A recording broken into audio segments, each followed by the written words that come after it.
An acre? I don't know. The fencing is about 60 feet by 60 feet.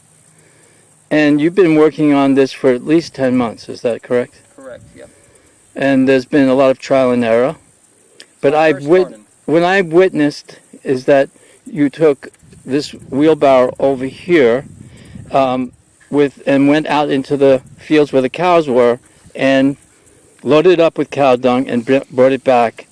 And then maybe you'd like to talk about how you were trying to get the soil to a certain temperature and how you accomplished that.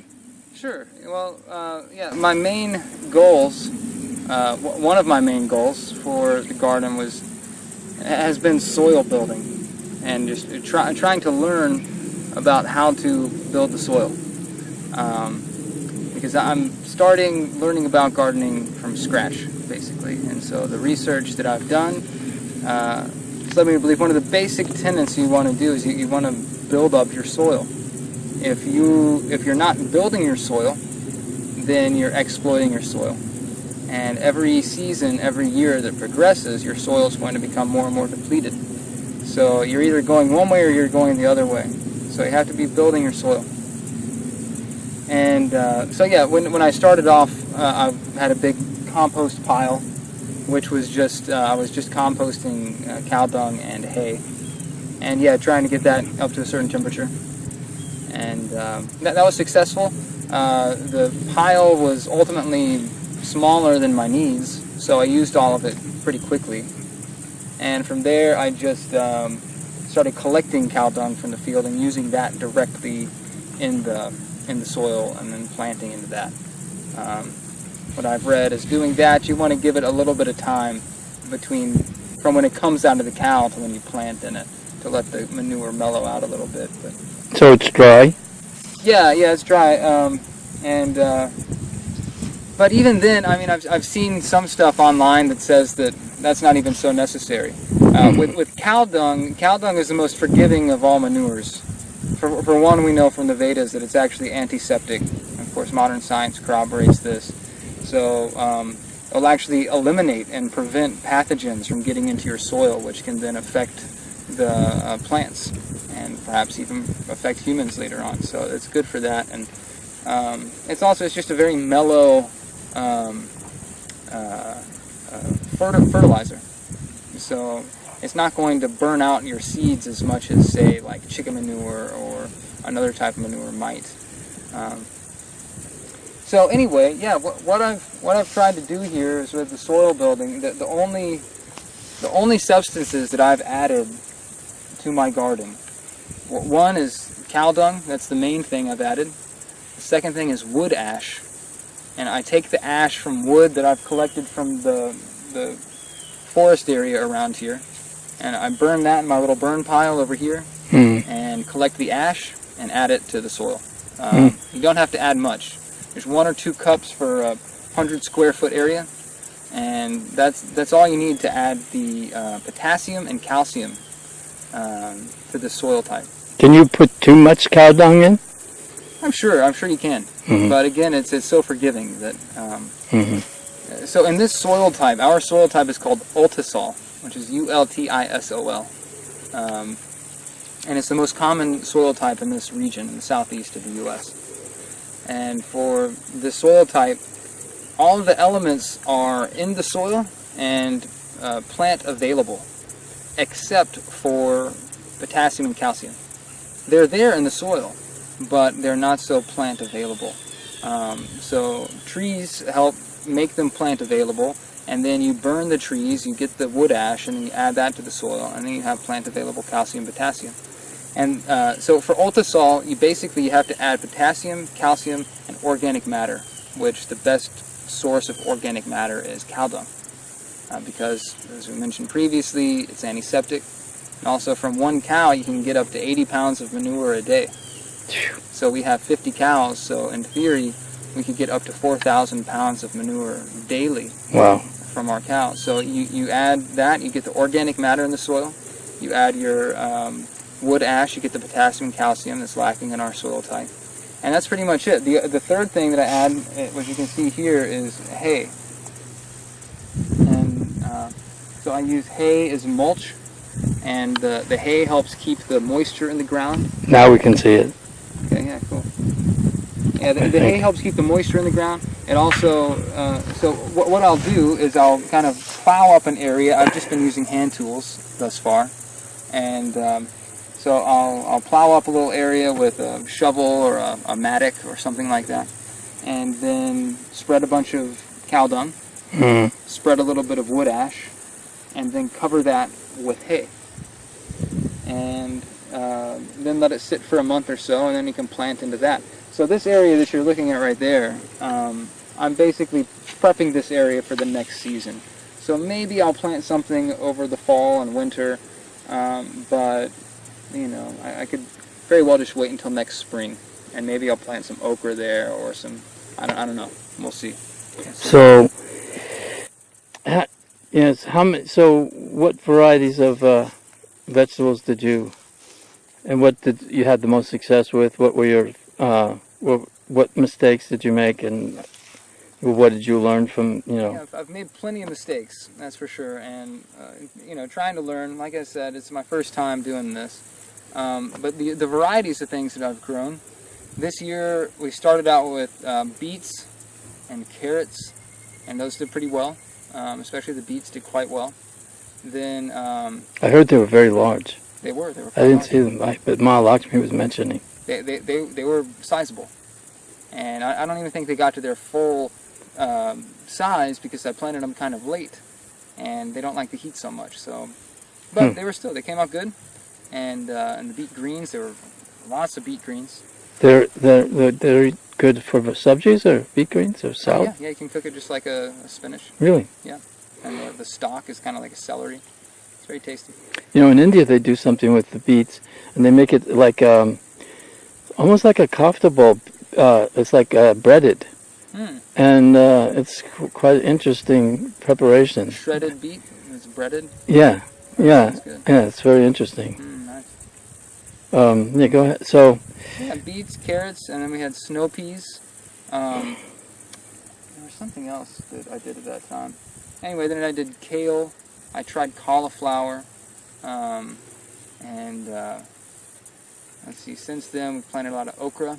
The okra is the tall stuff in the back here that I'm still getting quite a bit from these plants, which is just a handful of plants that I'm getting. They were big. Those are big okras. Yeah, and part of that's the really tall ones over here on the right. That's because I planted them too close together. Yeah. So they're competing for sunlight. So instead of growing out and getting bushy, they've just grown up.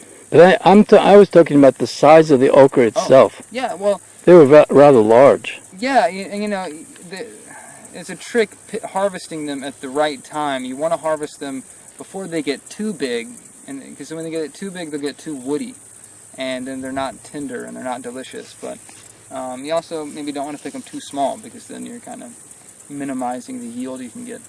So you got to find that magic amount. But yeah, this variety, the okras can get up to 5 or 6 inches without becoming too woody. So there is a larger variety in that sense. And there was bitter melon? Yep, bitter melon. What kinds of squashes? This type of squash right here. This is a Seminole squash. Let me see if I got it. Hold on. Yeah, I got it now. Kind of like a medium-sized pumpkin kind of thing. And loofah squash. You can see over there, I don't know how well you can pick that up, but hanging off of this fence. Yeah, let me get a little closer. I think it's in the camera. Yeah, it's hard with the light, but I think I see it. Yeah. That's a variety of loofah squash that's growing really well here. And if you pan over to your right here, this is yucca. And that's what they make tapioca out of. Really? Yes. Yeah. So you mean it's not yucky? It's yucca. That's right. Yeah. They also call it cassava. Cassava, I've heard. Yeah. And so yeah, it has these. How do they make the tapioca? From what? From the roots. From the roots. Apparently, the young leaves are also edible. That's what I've read, but they don't taste too good to me. So I don't know. But the roots, they get these big tuber roots that you can boil or roast, but you can also dry it out and make tapioca from it, or powder. You can make basically tapioca powder that you can. Good for cow disease. Yeah, it's good for a lot of things. You can do so much with it. Yeah. And then, so you said bitter melon. You got this type of squash. I've done butternut squash. I have turmeric growing over here. There's some lemongrass over there. We grew corn. And Yeah, I saw the corn. Mhm. When it was, I saw that. I think you yeah. tried some, didn't you? Yeah, I did. Yeah, it was very good. Some of the cream corn. Yeah. And I know there's a few other things. From just this area, Which is, there was quite a bit of vegetables coming out of it. yeah, it's actually a very small area. So, And just one person working this area. It's fenced in 60 feet by 60 feet, and less than half of that's actually being utilized. But now, I'm not trying to sound critical. I mean, just trying to understand. Like, Yeah. I know when you originally were doing this, there were beds back in there, and they were very neatly, and this is at the end of the season. But over here, it seems kind of wild. Well, yeah, so, I'm preferring the au naturel approach, and so it has gotten quite out of hand. Now, this stuff here is not bothersome to me because I'm not planting here right now, and I would much prefer it to grow like this than to bring a lawnmower in or, have to weed whack it or something, because it's not harming anything. And It's just keeping the fire ants out. That's the main thing. Yeah, and it's true. But I haven't stepped in any big mounds, so it hasn't bothered me too much. I heard Shuddhakirti said, I think it was Shuddhakirti or Harisari, who said that when Prabhupada would hear the lawnmower cutting the grass, he would hear the grass crying. I've heard that said as well. And Because either way, in a place like this, we have to keep the grass cut. whether the grass is crying or not, I'm crying. Yeah. When the lawnmower goes on, because it's so annoying. But for the public, we need to keep this area manicured. Sure. And then otherwise, other entities take over. Yeah, it's true. Prabhupada didn't say don't do it. He just said, I can hear the grass crying. Yeah, and we should be reasonable about how often we do it and what. One interesting thing while we're on that topic. So I'll come out here in the morning time, and I'll see in this area that I've let grow quite wild, and in the area behind the fence, which has also been let just, is growing quite wild. Now, you can't tell right now. You can maybe see some yellow flowers here and there. And stuff. Yes, and But if you come in the morning time, say before 9 a.m., yeah. then you will see all of these yellow flowers in bloom. And not only that, but there's little purple flowers. And then there's also little blue flowers and little red and pink flowers. And they're in full bloom at that time of the morning. And you come here and the place is literally abuzz with activity. There's all sorts of bees that come by. Oh. And they are very happy here. Oh. So when we over mow our lawns, Yeah. it destroys a lot of the natural wildflowers that would normally be blooming. These are wildflowers? They're not a part of the plants themselves? Some of the yellow ones are part of the loofah squash. Yeah. Now the purple ones, they're just from some other random sort of vine or other type of, I don't know, some flowering thing. And these blue flowers and red flowers as well. I mean, there's these tiny little yellow flowers. I don't know if a bee's going to care about these, but they come out here in full force in the morning time. So there's something to be said about not over mowing. Now, and what's the value of the earthworm to the soil?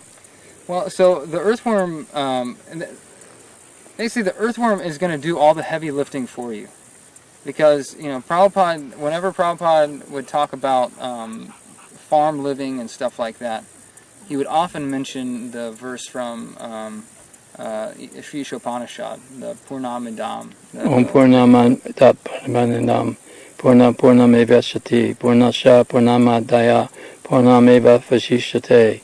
It's all perfect and complete. Yeah, the whole creation is complete. That's right. Krishna is fully complete, and every part of the creation that's an expansion of him is also fully complete in and of itself.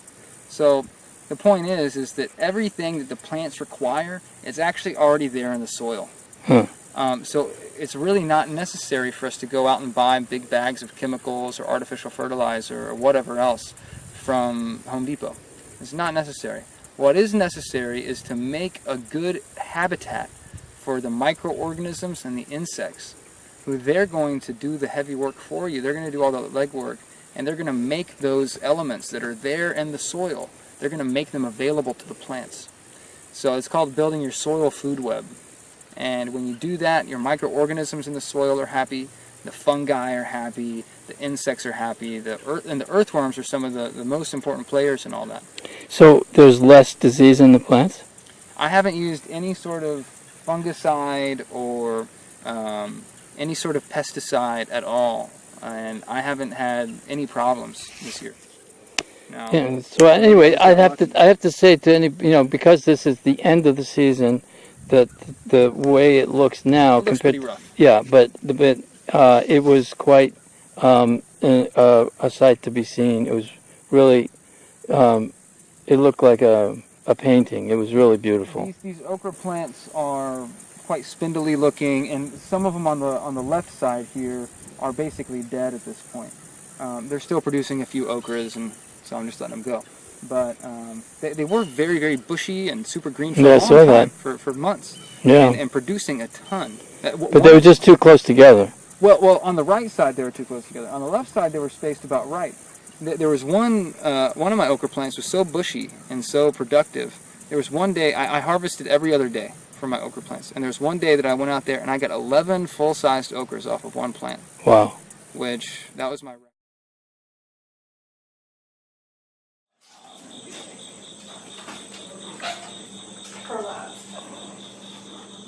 So this calf, so she's still feeding? Yeah, she's 2 months old.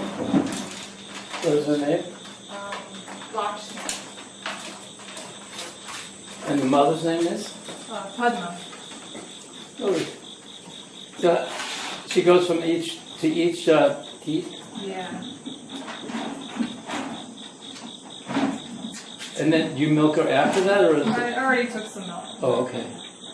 So the baby can have what's left.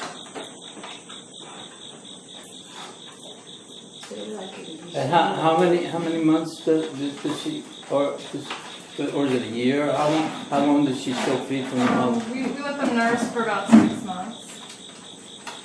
5 to 6 months.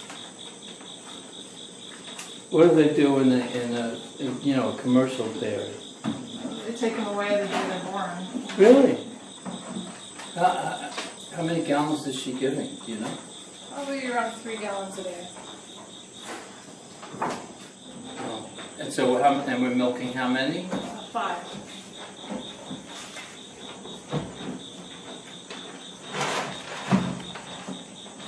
Are there any heifers that are, is that the right term, heifer? Female cow? We have one. Because, could be impregnated. Well, there's a pregnant one out here somewhere. Oh, there is? Yeah. I don't see her right now. And the other ones that we're milking, are their calves already grown? Yeah, they're already weaned and living on their own. They usually give milk for about 1.5 years. We have one right now, she's been giving milk for 2.5 years. Really? We have one that's giving milk without having a baby. Wow. For 2 years now, she's been giving milk. Well, I've heard that that's an auspicious sign, that means that she feels protected and safe. I don't see her right now, she's out there. What is her name? Pooja.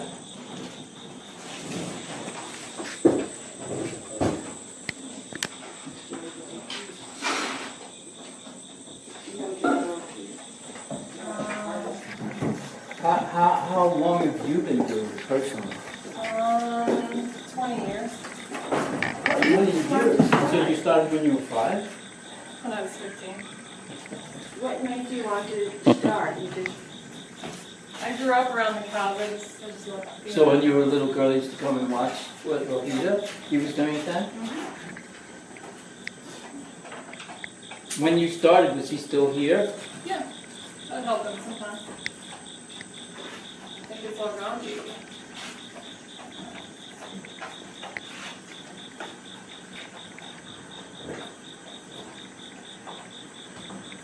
So the calf, she gets the cream too, huh?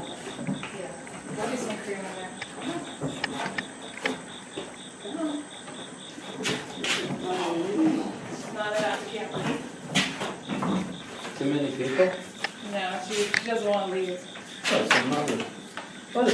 kind of cow is that? She's a Guernsey. It's beautiful. Hey, what was it? Padma? Lakshmi. Lakshmi! Come on. Yay! There we go. Your mother's Padma, okay? Hare Krishna. She's around 5. We bought her 3 weeks ago. Oh! And she already had Yeah. the calf? Her calf died in birth. Oh. The guy wasn't feeding her very well, so she's a little thin.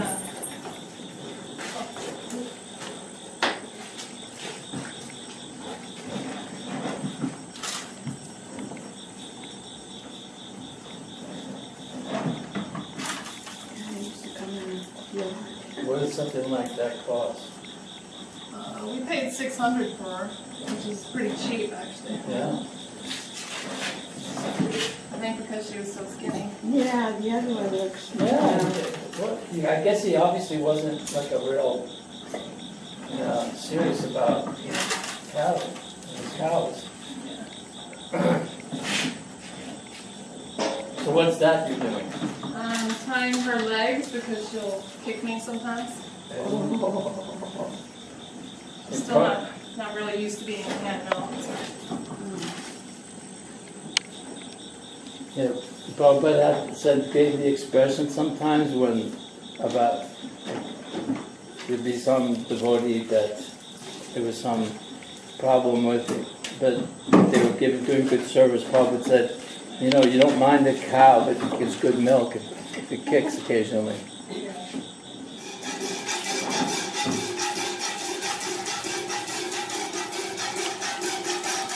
You really have to build up some muscle, huh?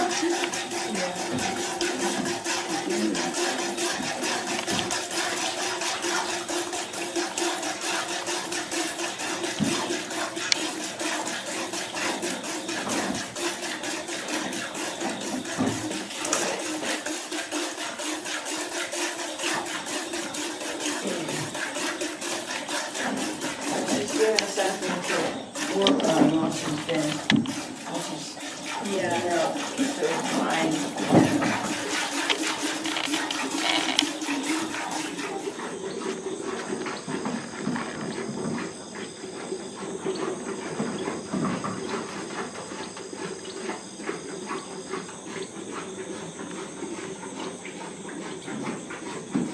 I remember once we got some milk and it was still warm, in the jug. It was so nice.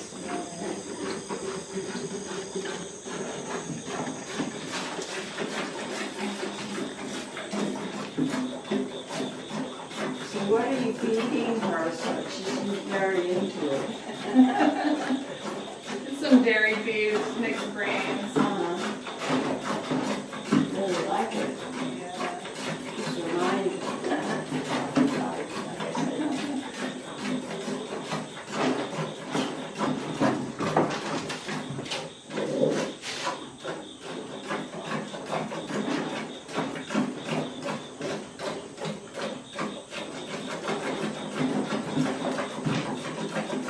Is there one in carrier or Usually we have to call picking out.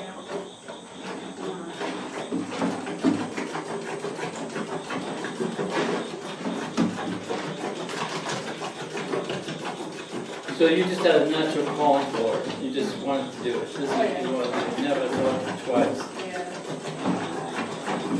Well, it's new Talavana's fortune.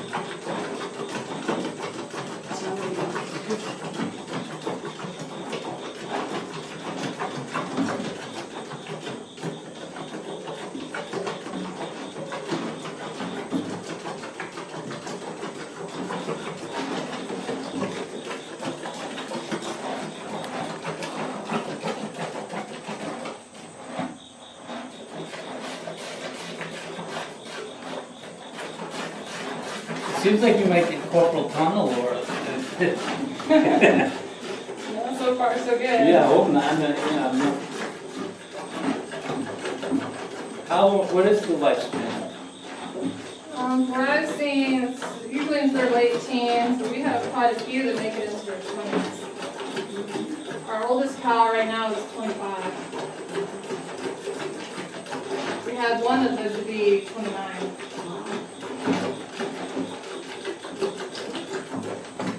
What do we have per acre? We take care of our 52 on probably, I think we have 300 acres grazable. Excellent. That's the grazable, and then you have so much for hay. 30 acres for hay. And that's what Narayan does. Scott helps him. So, and do you have anything else you'd like to add? Any plea? Anything you need? Where do you start? Exactly. More money and more manpower, always. It's a good place to give donations. So but potentially though, we could have more cows and then more milk, which would mean more ghee and more paneer, and the ghee could be. And more cooks. But we could also be, if we have the agritourism, the hemp milk could be sold, and we could sell the paneer and the ghee. You'd have to charge a high price for it if you're even going to break even with selling the milk. Yeah, yeah.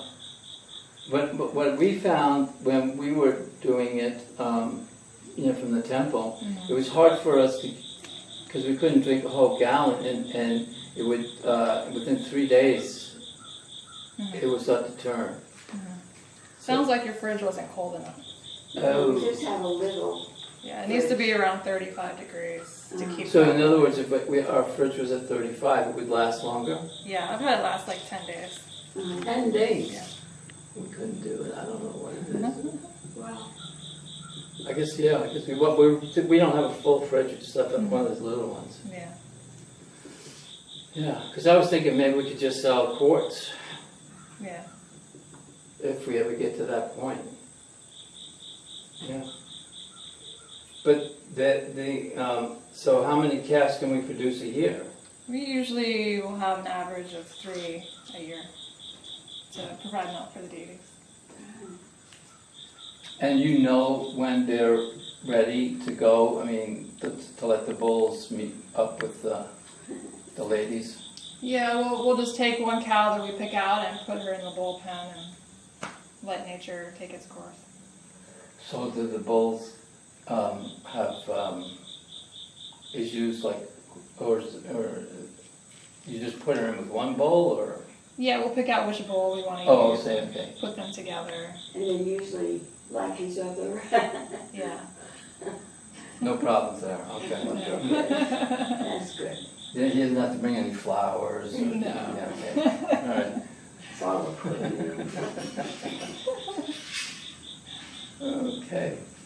Well, thank you. We really appreciate this, taking Thank the you. time out. Thanks.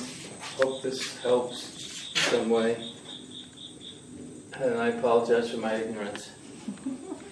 Hare Krishna. Utilizes what we call a transit in a tripod, and this actually enables us to get our if you want to say the swales or the gutter system actually level, so when you put a bucket of water in one end, it will evenly flow to the other end, or when it rains, the water will go in an even way down the property. Wait, how many rows? We have 5 rows, approximately 125 feet per row. And when did you start this? We started this about 8 months ago. So row by row, what did you grow and how much? Okay, the first row would be our fruit tree. We have figs coming in. We have 4 blueberry plants, 2 at the end. Fig trees interplanted with some vegetables because we want to try to get a yield out of the property. We had beans galore that we tilled it's called top bunch pick beans that we tilled in, but it were beans all in between. So we had a food crop growing with what we call an orchard crop because we want to produce a yield. A lot of people don't like permaculture because they think, oh, you have fruit trees, but you got to wait 5-10 years before you get anything to eat. Well, in between the fruit trees, we grew Beans. edible crop beans. Okay, and over here we had what? We have squash coming in here. It's just Some now of this is coming in? compost. That looks like a piece of corn.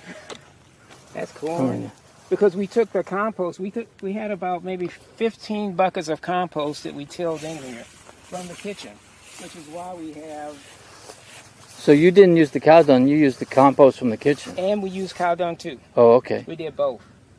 There's about 5 buckets of cow dung spread thin, and then we had compost and we tilled it in. So does your soil have the earthworms? This one may not. That one definitely does down here. Let's find out. This one may not. It's pretty fresh. Yeah. Nope, but I can show you some earthworms in the beds down there. That's all right. I believe you. But it's not bad. Okay, so next row was you were growing. So, oh, we even have a Satsuma orange here too. This came from Shastra. We have figs growing. This fig's actually growing already. Yeah. Hope that I can't really see, but I hope it's working. All right. Squash, zucchini, Satsuma. Oh, wow.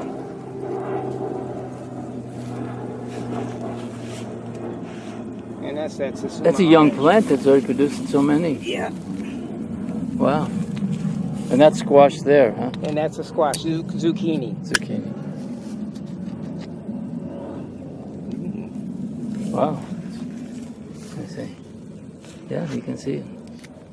Fantastic. And these are 120. So these are the swales. Swells, yeah.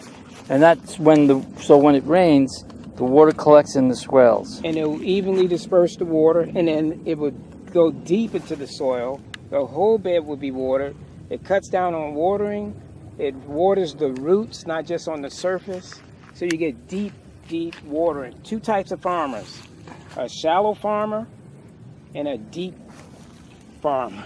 Okay. A deep soil farmer. Shallow farmer, they'll spread stuff on the top. The deep farmer goes deep. We actually dug, starting at the other end, I dug down 12 inches, put compost in, dug it around a little bit, so it went 12 and 12, 24 inches deep. I'm really shooting blind because I can't see. It's all reflection. Yeah, you'll get it. Okay. And there's a swell on this top one also. Yeah. So this is still considered permaculture without a swell. Though. Without a swell. And what this is butternut squash over there? Butternut squash. And over here? This was a Sumter cucumber, which is a small cucumber. Over there we had sweet potatoes, and now we have coming up some more bitter melons, a second harvest. A second harvest. Yeah. A lot of the gardeners around here have already had their first. We just put out some more. And we have some more zucchini squash and butternut squash. Are you rotating now? Yep. Okay. And we also planted our winter kale. So this is Siberian kale. Planted in these 3. You see these 3 little sort of troughs. Yeah. That's kale. Wow. Huh. And it was planted about a week or so ago, so it's just now starting to come in. Some places heavy, some places light. Yeah. And let me see. I can't even see. Oh, I see it. Yeah, it's there. And that's the kale. That's kale. Yeah. Siberian kale. So this is bitter melon. Right. And this is the second. Right. Second planting. So we may get a bit before it freezes, and may not. We'll see. Well, the way it is right now. We save seeds. So this is the Sumter cucumber. And if I can, what we'll do is we cut these and we actually save the seed in it. Because that looks great. And we'll save the seed, we'll dry it out, and dehydrate, sort of dry it out a bit, and use it for next season. Cool. So we go from one season to the next. That's too big to eat, Right. and the seeds get hard. But that's what. Of all, in these five, how much did you do you think that you were able to contribute to the deities? So far, we not actually weighing precisely, but I'm sure it's at least 50 to 60 pounds of produce came from here In how many months? in a 3-month period. Fantastic. Salad, a lot of the cucumbers that went to the salad. We had other contributions from other gardeners also. They brought theirs, we brought ours, and put it all together to make the lunches. In the subsies, we use butternut squash, Yeah. and really ready to go today. You see it's browned out nicely. This is the second harvest from, it's a butternut squash that we grew here, and we took seed from that butternut squash and grew these butternut squash.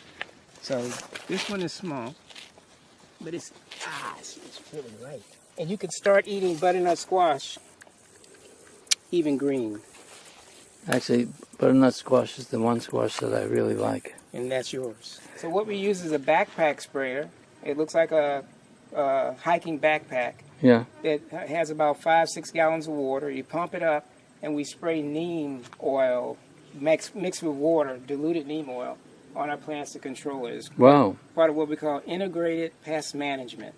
And that's how we Fantastic. control the pests. And so here, yes. And fungus too, yeah. And so here, these are the swells. Right, this is a swale. This is not as big, long. What is this, about 20 feet? It's about 25 feet. 25 feet. These are turmeric plants that we actually grew on the swell specifically to hold the swell in place. And we can let it regrow, or we can use it. As you know, turmeric's medicinal and used for curry. We also grew turmeric inside the second garden area. There's a swell in there. And we can step through. And this turmeric actually could be harvested a lot easier than this on the swale.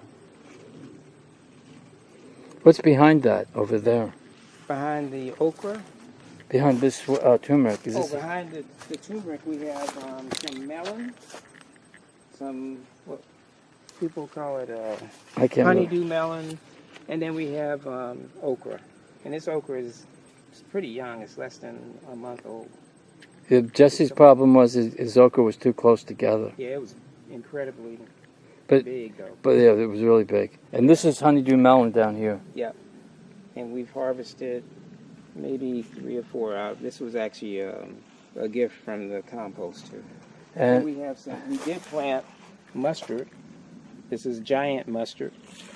We planted. This is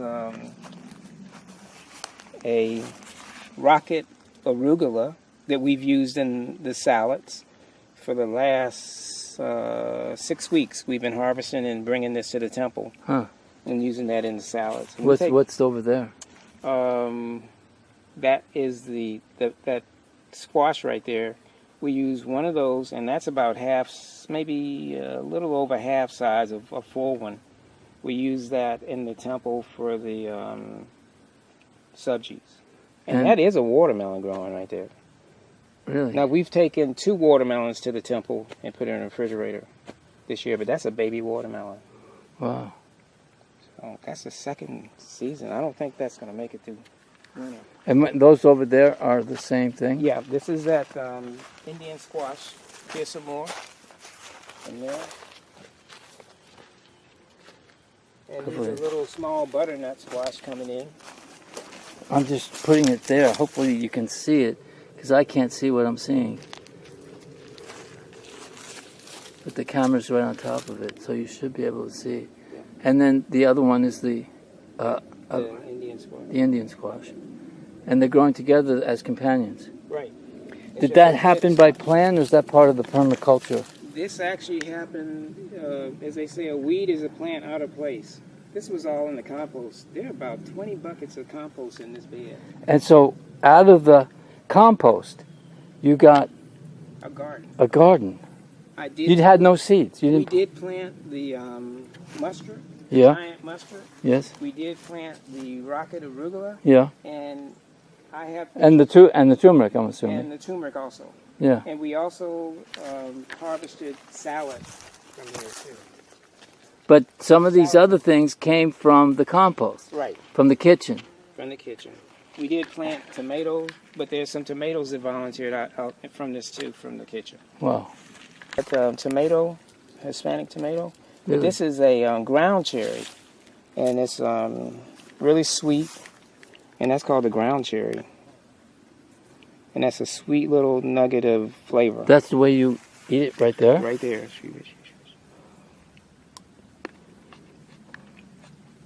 May I offer one and give to you? Yes, you may.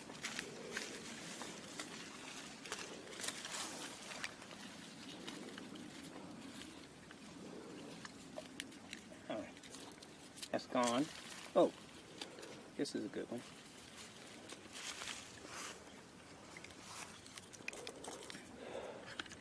Okay. I am now consuming Hare Krishna, Krishna Krishna, Hare Hare. Ram, Ram, Ram, Hare Hare. Glory to Prabhupada. Mmm. That's fantastic. It's pretty good. And we have... Look at maybe my about- face. I'm happy. We have about maybe 10 to 15 of these little plants that just pop up. And whenever I see them pop up, I let them grow. And also what you can do is take one. They don't seem to be as acidic as a regular tomato. No, and they're sweet like candy. Yeah. It's like a little candy. If I was a kid, this would be great. Yeah. Because it's like got a little sugar taste to it. You pop it, and we plant it. And we've just That's it. created life. Life comes from life. Okay. Occurring edible, wild, if you want to say herbs or plants, we leave them. This is violet, and we use that in salads in the temple. Really? Yep. Now, So permaculture would utilize the permanent aspect of a fruit tree stand behind. that would, Have that with your would back. grow for year after year. But we also intermix with permaculture what we call the seasonal crops or the perennial versus annual. We plant crops that you have to plant every year.